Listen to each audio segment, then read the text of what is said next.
Hi guys, हम इस video में हिस्ट्री के कुछ इम्पोर्टेंट क्वेश्चंस कवर करेंगे जो कि आपके कॉम्पिटिटिव एग्ज़ाम्स के लिए बेनिफिशियल होंगे। तो चलिए स्टार्ट करते हैं। किसकी अध्यक्षता वाली कांग्रेस अधिवेशन में असहयोग आंदोलन का प्रस्ताव पारित हुआ? ऑप्शन फर्स्ट है इसका P Sitaramayya, second Jawaharlal Nehru, third Motilal Nehru, fourth Lala Lajpat Rai. तो इसका सही आंसर है लाला लाजपत राय। तो चलिए इसके बारे में हम थोड़ी सी डिटेल्स भी जान लेते हैं। सितंबर 1920 में असहयोग आंदोलन के कार्यक्रम पर विचार करने के लिए कलकत्ता में कांग्रेस महासमिति के अधिवेशन का आयोजन किया गया। इस अधिवेशन की अध्यक्षता लाला लाजपत राय ने की। इसी अधिवेशन में कांग्रेस ने पहली बार भारत में विदेशी शासन के विरुद्ध सीधी कार्रवाई करने, विधान परिषदों का बहिष्कार करने तथा असहयोग व सविनय अवज्ञा आंदोलन को प्रारंभ करने का निर्णय लिया।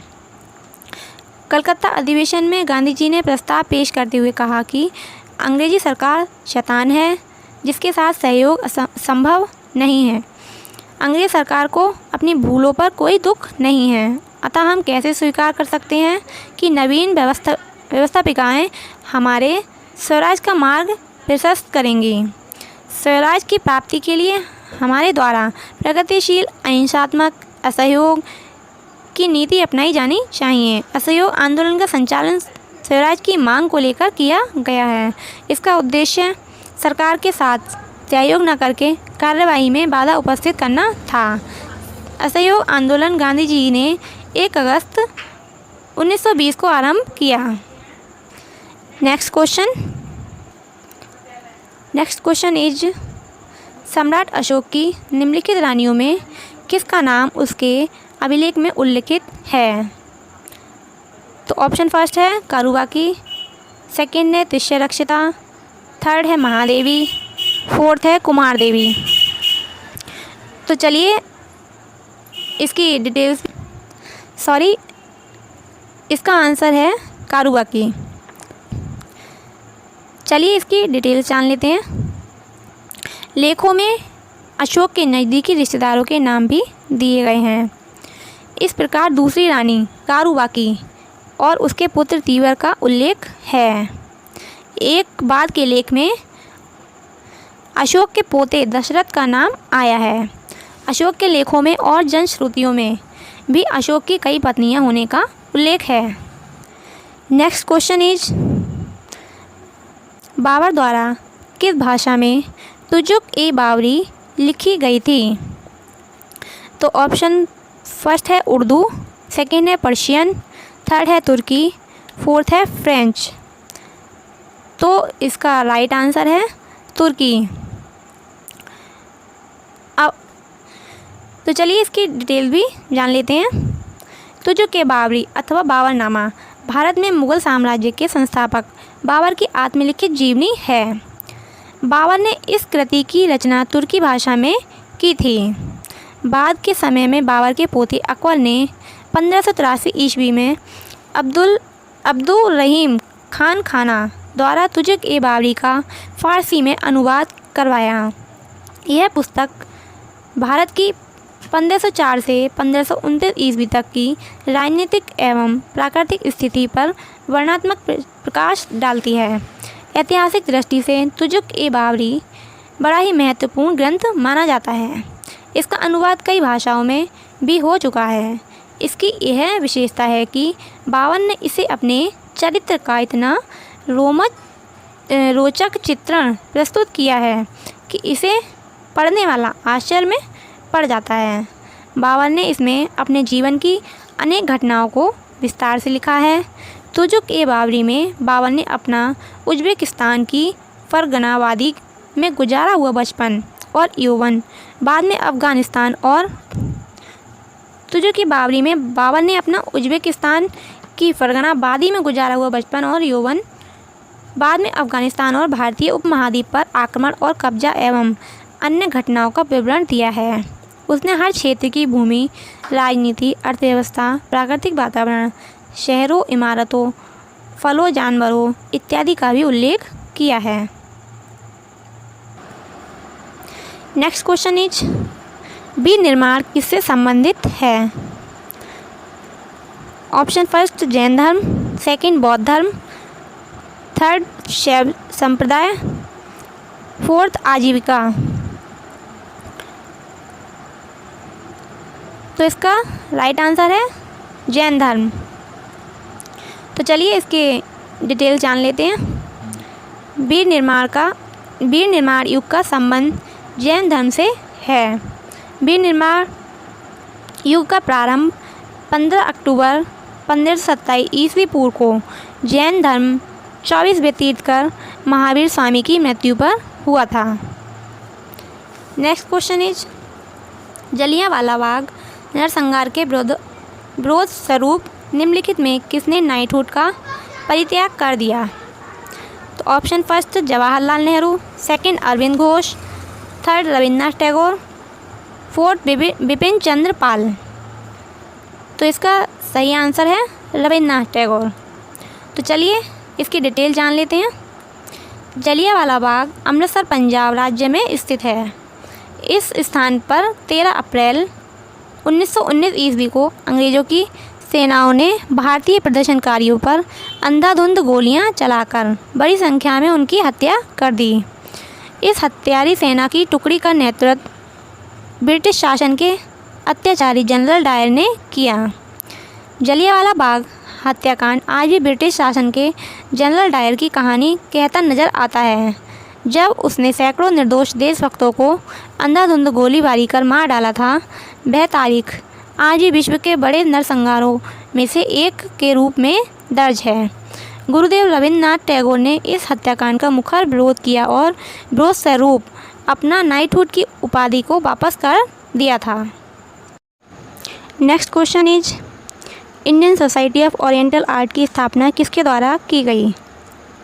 Option first Rabindranath Tagore, second Abanindranath Tagore, third Devendranath Tagore, fourth Gaganendranath Tagore. तो इसका राइट आंसर है अवनींद्रनाथ ठाकुर या टैगोर। तो चलिए इसकी डिटेल जान लेते हैं। अवनींद्रनाथ ठाकुर भारत के प्रख्यात चित्रकार तथा साहित्यकार थे। उन्हें राष्ट्र से बड़ा प्रेम था।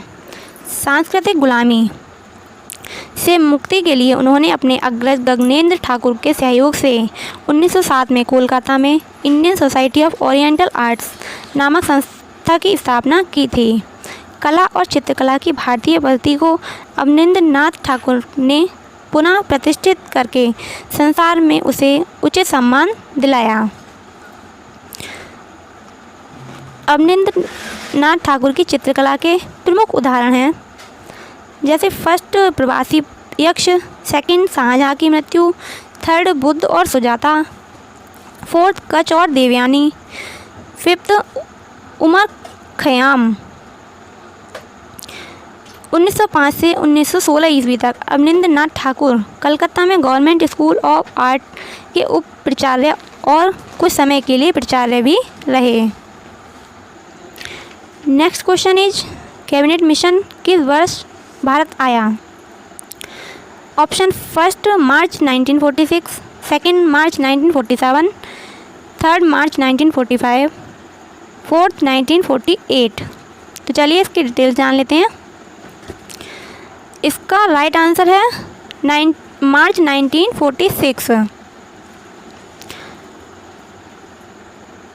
कैबिनेट मिशन क्लीमेंट एटली मंत्रिमंडल द्वारा 1946 ईस्वी में भारत भेजा गया था।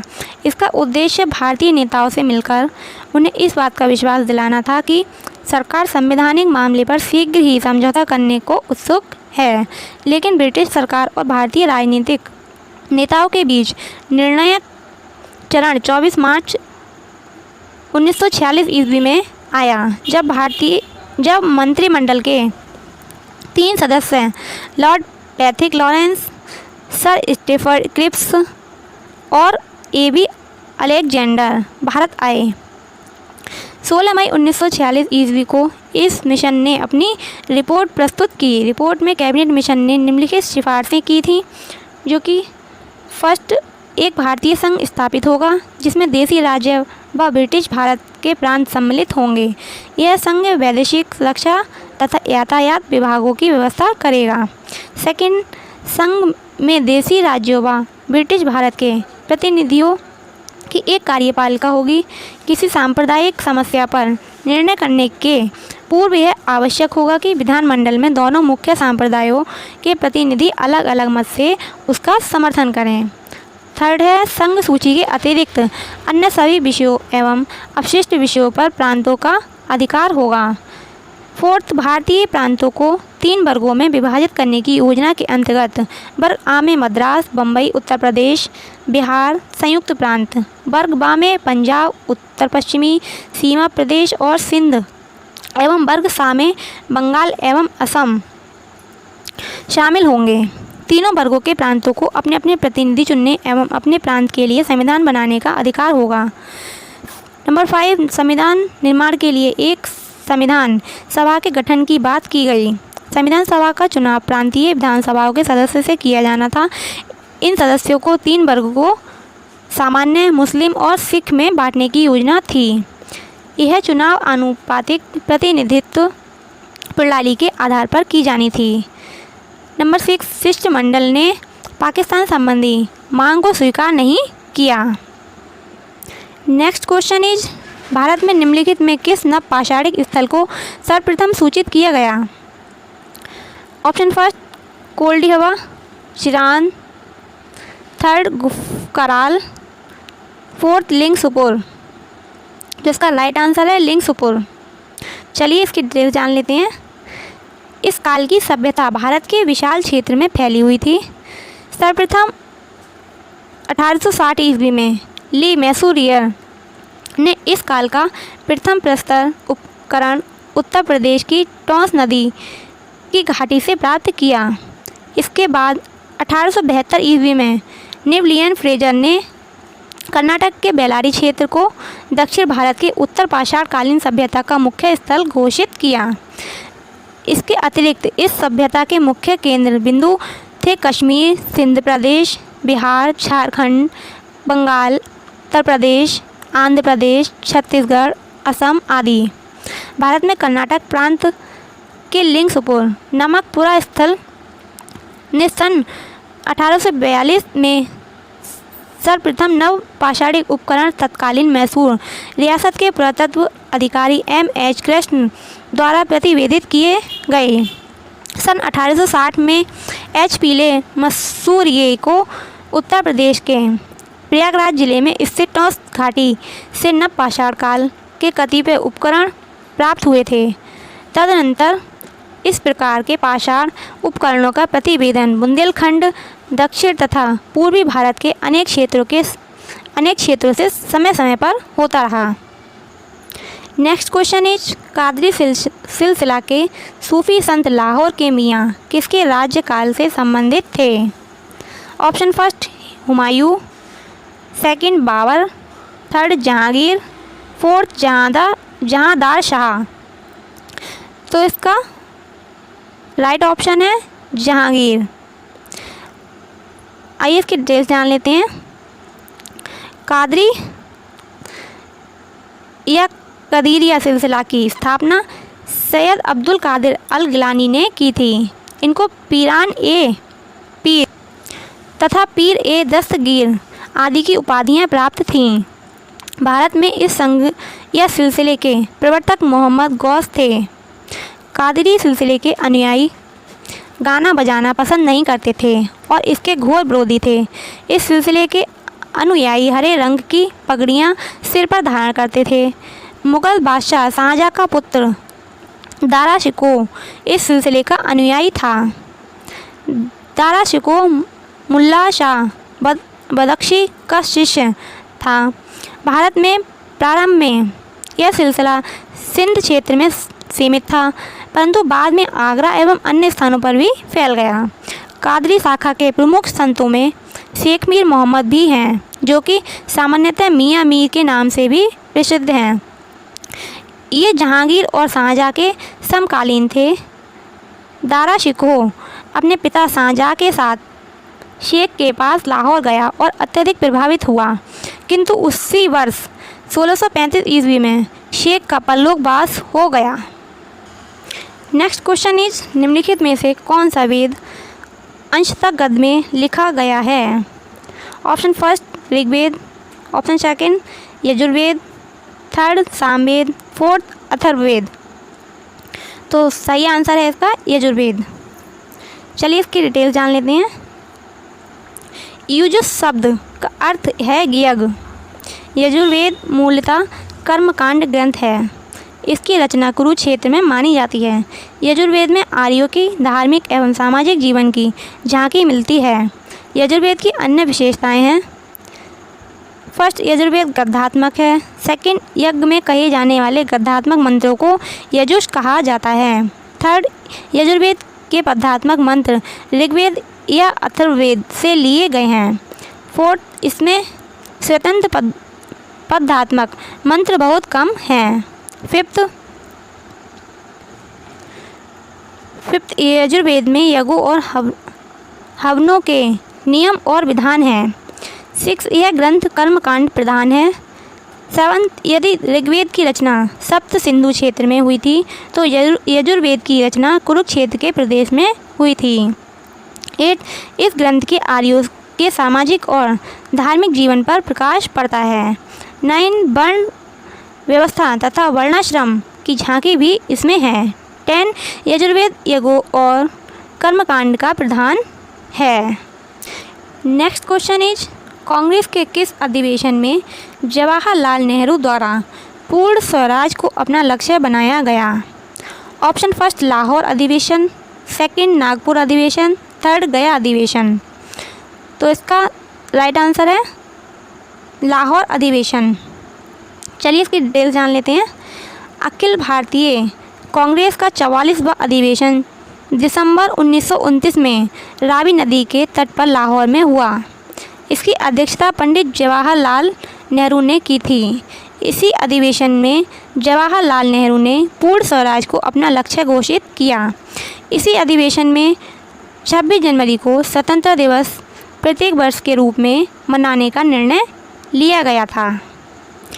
नेक्स्ट क्वेश्चन इज, अशोक के निम्नलिखित उत्तराधिकारियों में किसने देवाना प्रिय उपाधि का प्रयोग किया था?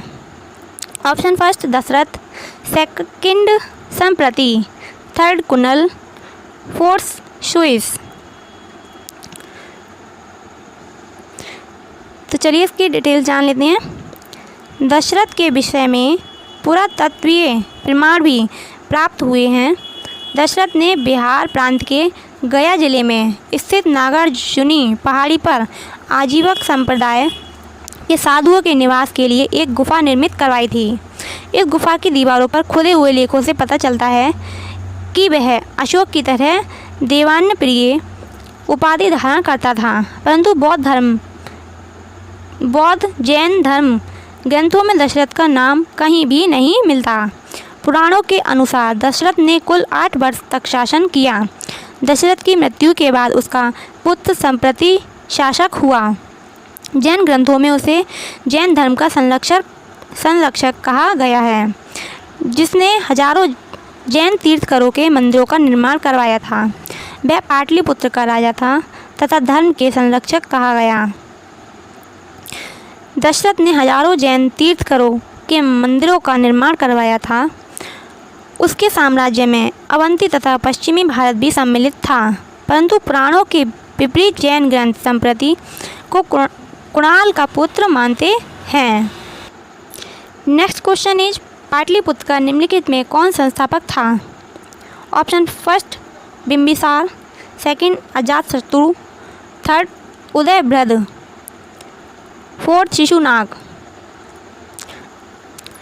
चलिए इसकी डिटेल जान लेते हैं। अजातशत्रु के बाद इसका राइट आंसर है अजातशत्रु।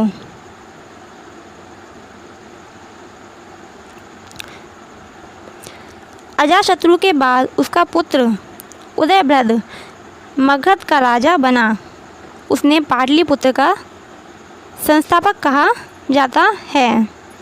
गौतम बुद्ध के जीवन काल में बिहार में गंगा के उत्तर की ओर लिच्छवियों का बज्जीगढ़ राज्य तथा दक्षिण की ओर मगध का राज्य था।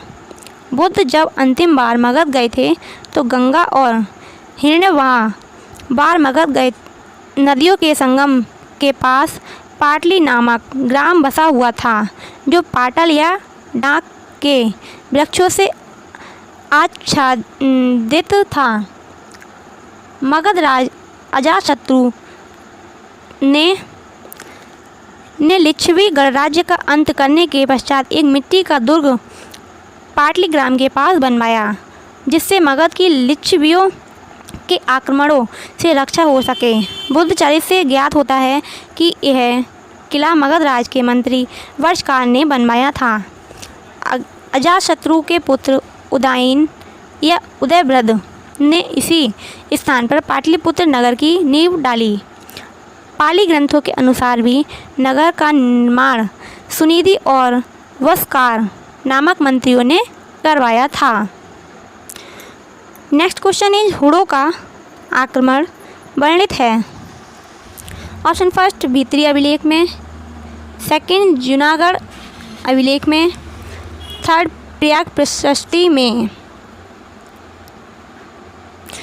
तो ऑप्शन फर्स्ट इसका राइट आंसर है भीतरी अभिलेख में। चलिए इसकी डिटेल्स जान लेते हैं। भीतरी बनारस से पूर्व गाजीपुर जिले में स्थित है। यहाँ 5वें गुप्त सम्राट स्कंदगुप्त ने एक स्तंभ निर्मित कराया था जिसके शीर्ष पर विष्णु की मूर्ति थी। इस स्तंभ की मूर्ति अब लुप्त हो चुकी है लेकिन स्तंभ अब भी खड़ा है और इस पर संस्कृत में एक विस्तृत अभिलेख अंकित है। अभिलेख में स्कंदगुप्त की वंशावली और पुष्यमित्रों तथा हुड़ों से हुए युद्धों का भी विवरण है। इस अभिलेखों के अनुसार स्कंदगुप्त कुमारगुप्त प्रथम का पुत्र और उत्तराधिकारी था। 1889 ईस्वी में कुमारगुप्त द्वितीय की एक मोहर भीतरी में मिली थी। नेक्स्ट क्वेश्चन इज 23वें तीर्थंकर पार्श्वनाथ निम्नलिखित किस स्थान के रहने वाले थे। Option first Ahmedabad, second Baroda, third Banaras, fourth Pawapuri. तो इसका राइट आंसर है बनारस। चलिए इसकी डिटेल जान लेते हैं। पार्श्वनाथ जैनों के 23वें तीर्थंकर थे। इनका जन्म अरिष्टनेमि के 1000 वर्ष बाद इक्ष्वाकु वंश में पौष माह के कृष्ण पक्ष की 10वीं तिथि को विशाखा नक्षत्र में वाराणसी में हुआ था। इनकी माता का नाम बामा देवी और पिता का नाम राजा अश्वसेन था। इनके शरीर का वर्ण नीला जबकि इनका चिन्ह सर्प है। पार्श्वनाथ के यक्ष का नाम पार्श्व और यक्षिणी का नाम पद्मावती देवी था। जैन धर्मावलंबियों के अनुसार भगवान पार्श्वनाथ के गणधरों की कुल संख्या 10 थी जिनमें आर्यदत्त स्वामी इनके प्रथम गणचर थे। इनके प्रथम आर्य का नाम पुष्पचूड़ा था। पार्श्वनाथ ने पौष माह के कृष्ण पक्ष की एकादशी को वाराणसी में दीक्षा की प्राप्ति की थी। दीक्षा प्राप्ति के पश्चात 2 दिन बाद खीर से इन्होंने प्रथम पारणा किया। पार्श्वनाथ 30 साल की अवस्था में सांसारिक मोहमाया और गृह का त्याग कर सन्यासी हो गए थे। 84 दिन तक कठोर तप करने के बाद चैत्र मास के कृष्ण पक्ष की चतुर्थी को वाराणसी में ही घातकी वृक्ष के नीचे इन्होंने कैवल्य ज्ञान का प्राप्त किया। नेक्स्ट क्वेश्चन इज भारत छोड़ो प्रस्ताव किस दिन पारित हुआ था। ऑप्शन फर्स्ट 7 अगस्त 1942, सेकंड 8 अगस्त 1942, थर्ड 9 अगस्त 1942, फोर्थ 10 अगस्त 1942। तो इसका सही आंसर है 8 अगस्त 1942। चलिए इसकी डिटेल्स जान लेते हैं। 14 जुलाई 1942 को वर्धा में कांग्रेस की कार्यकारिणी समिति ने अंग्रेजों भारत छोड़ो आंदोलन का प्रस्ताव पारित किया एवं इसकी सार्वजनिक घोषणा से पहले 1 अगस्त को इलाहाबाद में तिलक दिवस मनाया गया। 8 अगस्त 1942 को अखिल भारतीय कांग्रेस की बैठक बम्बई के ग्वालियर टैंक मैदान में हुई और भारत छोड़ो आंदोलन के प्रस्ताव को मंजूरी मिली। इस प्रस्ताव में यह घोषणा की गई थी कि भारत में ब्रिटिश शासन की तत्काल समाप्ति भारत में स्वतंत्रता तथा लोकतंत्र की स्थापना के लिए अत्यंत आवश्यक हो गई है। भारत छोड़ो आंदोलन को अगस्त क्रांति के नाम से भी जाना जाता है। इस आंदोलन का लक्ष्य भारत से ब्रिटिश साम्राज्य को समाप्त करना था। यह आंदोलन भारतीय स्वतंत्रता संग्राम के दौरान काकोरी कांड के ठीक 17 साल बाद 9 अगस्त 1942 को गांधी जी के आह्वान पर पूरे देश में एक साथ आरंभ हुआ। नेक्स्ट क्वेश्चन इज जैन परंपरा के अनुसार 22वें तीर्थकर नेमिनाथ संबंधित थे। ऑप्शन फर्स्ट परशुराम से, सेकंड कृष्ण से, थर्ड बिंबिसार से, फोर्थ उदयन से। तो इसका सही आंसर है कृष्ण से। चलिए इसकी डिटेल जान लेते हैं। नेमिनाथ जैन धर्म के प्रसिद्ध 22वें तीर्थकर थे। अवैदिक धर्मों में जैन धर्म सबसे प्राचीन है। नेमिनाथ जी का जन्म सौरीपुर द्वारका के हरिवंश कुल में श्रावण मास की शुक्ल पक्ष की पंचमी तिथि को चित्रा नक्षत्र में हुआ था। इनकी माता का नाम शिवा देवी और पिता का नाम राजा समुद्र विजय था। इनके शरीर का रंग श्याम जबकि चिन्ह शंख था। भगवान नेमिनाथ के यक्ष का नाम गोमेद और यक्षिणी का नाम अंबिका देवी था। नेमिनाथ ने सौरीपुर में श्रावण मास के शुक्ल पक्ष की षष्ठी को दीक्षा ग्रहण की थी। इसके बाद 54 दिनों तक कठोर तप करने के बाद गिरनार पर्वत पर मेषरंग वृक्ष के नीचे आसोज अमावस्या को कैवल्य ज्ञान को प्राप्त किया। 17 साल तक साधक जीवन जीने के बाद आषाढ़ शुक्ल की अष्टमी को भगवान नेमिनाथ जी ने 1000 साधुओं के साथ गिरनार पर्वत पर निर्माण को प्राप्त किया। 22वें तीर्थकर नेमिनाथ को जैन धर्म में श्री कृष्ण के समकालीन और उनका चचेरा भाई माना जाता है। नेक्स्ट क्वेश्चन इज मोहम्मद बिन तुगलक द्वारा अपनी सांकेतिक मुद्रा में किस धातु का प्रयोग कराया गया था। ऑप्शन फर्स्ट सोना, सेकंड चांदी, थर्ड तांबा, फोर्थ जस्ता। तो इसका सही आंसर है तांबा। चलिए इसकी डिटेल्स जान लेते हैं। मोहम्मद तुगलक ने सांकेतिक व प्रतीकात्मक सिक्कों का प्रचलन करवाया। सिक्के संबंधी विविध प्रयोगों के कारण ही एडवर्ड टॉमस ने उसे धनवानों का राजकुमार कहा है। मोहम्मद तुगलक ने 2 कानी नामक सिक्के का प्रचलन करवाया। बरनी के अनुसार संभवतः सुल्तान ने राजकोष की रिक्तता के कारण एवं अपनी साम्राज्य विस्तार की नीति को सफल बनाने हेतु सांकेतिक मुद्रा का प्रचलन करवाया। सांकेतिक मुद्रा के अंतर्गत सुल्तान ने समता पीतल और तांबा धातुओं के सिक्के चलाए जिसका मूल्य चांदी के रुपए टका के बराबर होता था। सिक्का ढालने पर राज्य का नियंत्रण नहीं रहने से अनेक जाली टकसाल बन गए। लगान जाली सिक्के से दिया जाने लगा जिससे अर्थव्यवस्था ठप हो गई। नेक्स्ट क्वेश्चन इज निम्नलिखित किस ग्रंथ में कहा गया है कि जब कोई व्यक्ति संघ में प्रवेश पाता है वह वर्ण विहीन हो जाता है। इसके ऑप्शन है सिंगालवा सूत्र, सेकंड है संयुक्त निकाय, थर्ड सौंदंड सूत्र, फोर्थ अंगुत्तर निकाय। चलिए इसकी डिटेल जान लेते हैं। अंगुत्तर निकाय महत्वपूर्ण बौद्ध ग्रंथ है। इसके लेखक महंत आनंद कौशलायन हैं। महाबोधि सभा कलकत्ता द्वारा इसको वर्तमान समय में प्रकाशित किया गया है। 11 निपातों से युक्त इस निकाय में महात्मा बुद्ध द्वारा भिक्षुओं को उपदेश में की जाने वाली बातों का वर्णन है। इस निकाय में 6ठी शताब्दी ईस्वी पूर्व के 16 महाजनपदों का उल्लेख मिलता है। अंगुत्तर निकाय की अपनी एक विशेषता है, इसमें सूत्रों का संग्रह एक व्यवस्था के अनुसार किया गया है।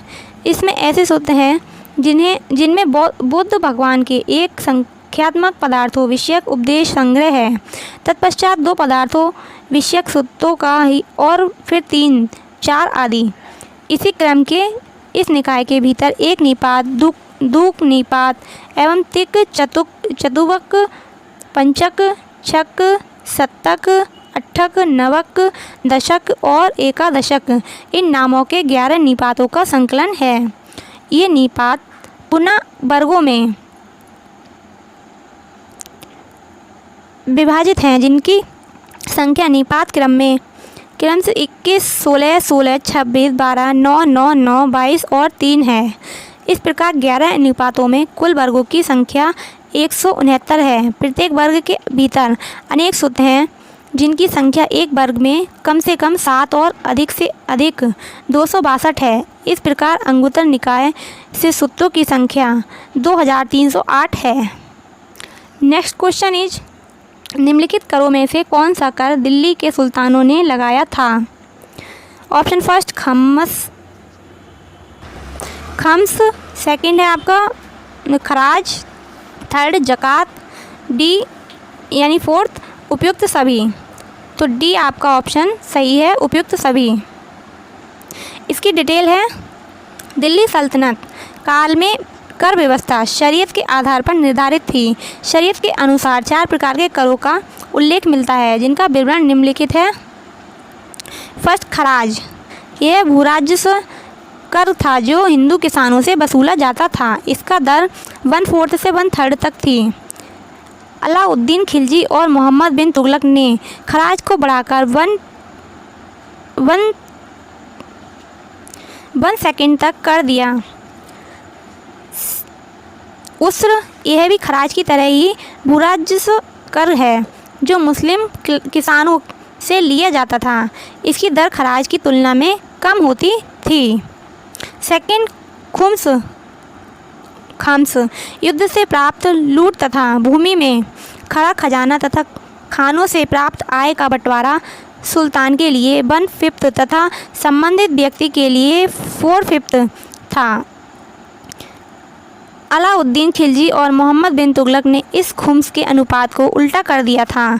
सुल्तान का भाग 4/5 तथा संबंधित व्यक्ति का 1/5 भाग था। नंबर थर्ड जाजिया, यह एक गैर धार्मिक कर था जो गैर मुस्लिम जनता के सल्तनत द्वारा सुरक्षा के नाम पर वसूला जाता था। जजिया देने वाली जनता जिम्मी कहलाती थी। शरीयत में जजिया कर से मुक्ति महिलाओं, बच्चों, बेरोजगारों, विकलांगों, भिक्षुओं के लिए थी। फिरोज तुगलक ने पहली बार ब्राह्मणों पर जजिया कर लगाया था, जो सभी करों से मुक्त थे। नंबर 4 जकात, यह एक धार्मिक कर था जो मुस्लिम अमीरों की आय पर संपत्ति पर लगता था। इस कर से प्राप्त आय का खर्चा इस्लाम धर्म के विकास के लिए किया जाता था। नेक्स्ट क्वेश्चन इज, ताम्र पाषाण काल में वृत्ताकार गर्तगृहों की प्राप्ति निम्नलिखित किस स्थल से हुई है? Option first Navdatoli, second Ahar, third Harappa, fourth Inamgaon. इसका सही आंसर है डी इनाम गांव। इसकी डिटेल जान लेते हैं। ताम्र पाषाणिक संस्कृति के सबसे अधिक स्थल पश्चिमी महाराष्ट्र में मिलते हैं, जिनका उत्खनन कर अनेक सामग्रियां प्रकाशित की गई हैं। इनमें जोरबे, नेवासा, दायमाबाद, चंदोली, सोनगांव, इनामगांव तथा नासिक हैं। इन्हें जोरबे संस्कृति कहा जाता है, जो गोदावरी की सहायक प्रवरा नदी के बाएं तट पर स्थित है। यही इसका प्रतिनिधि स्थल है। यह मालवा संस्कृति से भी प्रभावित है। इनाम गांव से वृत्ताकार गर्त की प्राप्ति है। यहाँ से 32 मकानों के साक्ष्य मिलते हैं, जिनमें से 28 आयताकार हैं, एक गोलाकार है तथा 3 गर्त युक्त मकान हैं। जिस काल में मनुष्य ने पत्थर और तांबे के औजारों के साथ साथ प्रयोग किया, उस काल को ताम्र पाषाणिक काल कहते हैं। सर्वप्रथम जिस धातु को औजारों में प्रयुक्त किया गया वह थी तांबा। ऐसा माना जाता है कि तांबे का सर्वप्रथम प्रयोग करीब 5000 ईस्वी पूर्व में किया गया। भारत में ताम्र पाषाण अवस्था के मुख्य क्षेत्र दक्षिणी पूर्वी राजस्थान, मध्य प्रदेश के पश्चिमी भाग, पश्चिमी महाराष्ट्र तथा दक्षिण पूर्वी भारत में हैं। दक्षिण पूर्वी राजस्थान में स्थित बनारस घाटी के सूखे क्षेत्रों में आहाड़ा एवं गिलोंड नामक स्थानों की खुदाई की गई। मालवा एवं एरा स्थानों पर भी खुदाई का कार्य संपन्न हुआ, जो पश्चिमी मध्य प्रदेश में स्थित है। खुदाई में मालवा से प्राप्त होने वाले मृद भांड ताम्र पाषाण काल की खुदाई से प्राप्त अन्य भांडों में सर्वोत्तम माने गए। पश्चिमी महाराष्ट्र में हुए व्यापक उत्खनन क्षेत्रों में अहमदनगर के जोरबे, नेवासा एवं दायमाबाद, पुणे जिले में सोनगांव, इनामगांव आदि क्षेत्र सम्मिलित हैं। ये सभी क्षेत्र जोरबे संस्कृति के अंतर्गत आते हैं। इस संस्कृति का समय 1400 से 700 ईस्वी पूर्व के करीब माना जाता है। वैसे तो यह सभ्यता ग्रामीण भी, पर कुछ भागों जैसे दायमाबाद एवं इनाम गांव में नगरीकरण की प्रक्रिया प्रारंभ हो गई थी। Next question is, Gautam Buddha द्वारा अपने धर्म में दीक्षित किया जाने वाला अंतिम व्यक्ति निम्नलिखित में से कौन था? फर्स्ट आनंद, सेकंड सारीपुत, थर्ड मोग्गालायन, फोर्थ सबभदद। इसका सही आंसर है डी, सबभदद। चलिए इसकी डिटेल जान लेते हैं। जीवन के अंतिम वर्षों में महात्मा बुद्ध अपने शिष्य चुंद के यहाँ पावा पहुँचे। वहाँ शुकर माधव भोज्य सामग्री खाने से अतिसार रोग से पीड़ित हो गए। फिर वे पावासार से कुशीनगर चले गए और यहीं पर सुबुद्ध को अंतिम उपदेश दिया। 80 वर्ष की उम्र में कुशीनगर में ही इनकी मृत्यु हो गई, जिसे बौद्ध ग्रंथों में महापरिनिर्वाण कहा गया है। नेक्स्ट क्वेश्चन इज, प्रसिद्ध क्रांतिकारी आशुतोष कुंडला किस क्रांतिकारी संगठन के सदस्य थे? Option first Hindustan Republican Association, second Ghadar Party, third Anushilan Samiti, fourth विद्युत वाहिनी। इसका सही आंसर है विद्युत वाहिनी। चलिए इसकी डिटेल जान लेते हैं। आशुतोष कुंडला का जन्म मिदनापुर में हुआ था। यह विद्युत वाहिनी संगठन के सदस्य थे। भारत छोड़ो आंदोलन 9 अगस्त 1942 को राष्ट्रपिता महात्मा गांधी के आह्वान पर प्रारंभ हुआ था। भारत छोड़ो आंदोलन के समय कई स्थानों पर अस्थायी सरकारों की स्थापना की गई थी। बंगाल के मिदनापुर जिले के तामलुक में गठित राष्ट्रीय सरकार 1944 ईस्वी तक चलती रही। यहाँ की सरकार को जातीय सरकार के नाम से जाना जाता है। सतीश सावंत के नेतृत्व में गठित इस जातीय सरकार ने स्कूल को अनुदान दिए और सशस्त्र विद्युत वाहिनी सैन्य संगठन बनाया। इस आंदोलन से सर्वाधिक प्रभावित क्षेत्र थे बंगाल, बिहार, उत्तर प्रदेश, मद्रास एवं बम्बई। जयप्रकाश नारायण, राम मनोहर लोहिया एवं अरुणा आसफ अली जैसे नेताओं ने भूमिगत रहकर इस आंदोलन को नेतृत्व प्रदान किया। नेक्स्ट क्वेश्चन इज, किस गवर्नर जनरल द्वारा सती प्रथा का उन्मूलन किया गया था? Option first Lord Ripon, second Lord Lytton, third Lord Curzon, fourth Lord Bentinck. तो इसका सही आंसर है लॉर्ड बेंटिक। चलिए इसकी डिटेल जान लेते हैं। लॉर्ड विलियम बेंटिक, जिन्हें विलियम कैवेंडिश बेटिन के नाम से भी जाना जाता है, को भारत का प्रथम गवर्नर जनरल का पद सुशोभित करने का गौरव प्राप्त है। उन्होंने पंजाब के महाराजा रणजीत सिंह से संधि की थी, जिसके द्वारा अंग्रेज और महाराजा रणजीत सिंह ने सिंध के मार्ग से व्यापार को बढ़ावा देना स्वीकार किया था। विलियम बेंटिक के भारतीय समाज में किए गए सुधार आज भी प्रसिद्ध हैं। सती प्रथा को समाप्त करने में उनका महत्वपूर्ण योगदान था। अपने शासनकाल के अंतिम समय में वह बंगाल के गवर्नर जनरल रहे थे। नेक्स्ट क्वेश्चन इज, श्रेष्ठिन शब्द को प्रयोग किया गया है। ऑप्शन फर्स्ट व्यापार में पूंजी लगाने वाला, ऑप्शन सेकंड श्रेणी के अध्यक्ष, थर्ड मुद्रा विनिमय करने वाला, फोर्थ शिल्पकार। तो इसका सही आंसर है श्रेणी के अध्यक्ष। चलिए इसकी डिटेल जान लेते हैं। एक ही प्रकार के व्यवसाय अथवा शिल्प का अनुसरण करने वालों लोगों के समूह को श्रेणी कहते थे। इसके अध्यक्ष को श्रेणीन अथवा ज्येष्ठक कहा जाता था। सार्थवाह व्यापारियों का नेता था। निगम श्रेणी से बड़ी संस्था थी। नेक्स्ट क्वेश्चन इज, निम्नलिखित राजाओं में से किसने अपने राज्य में मदिरा का उत्पादन एवं बिक्री निषिद्ध कर दिया था? Option first Harshavardhan, second Dharmapal, third Kumarpal, fourth Bhoj. तो इसका सही आंसर है कुमारपाल। चलिए इसकी डिटेल्स जान लेते हैं। कुमारपाल जैन मत का अनुयायी था, परंतु इसके सभी लेख शिव की स्तुति से प्रारंभ होते हैं। यह निम्न कुल में जन्मा था, इसलिए जयसिंह इससे घृणा करता था। इसका पहला संघर्ष चौहान राजा अर्णोराज से हुआ था।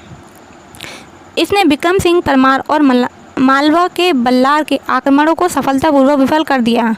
अर्णोराज ने अपनी पुत्री जलहड़ा देवी का विवाह इससे करके मैत्री संबंध स्थापित किया।